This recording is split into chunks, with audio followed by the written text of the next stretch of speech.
My dear brothers and sisters, God opens our eyes to see and to discern. In the scripture readings, in the first reading, we are reminded of a promise by Isaiah, wherein he promises that the deaf will hear, the blind will see. And that promise is fulfilled in the gospel passage when there are these two blind men who walk to Jesus. Meaning they first call out to the Lord saying, Son of David. And that's how they receive the mercy, because they say, have mercy on us, Son of David. And so they then are brought to Jesus and they are healed, so they are able to see. All of us also receive healing like these two blind men.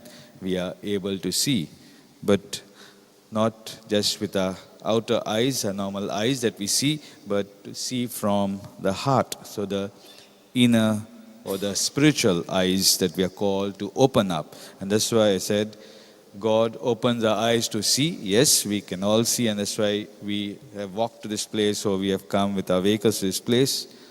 But how is my heart? Am I really spiritually free to see what the Lord is showing me?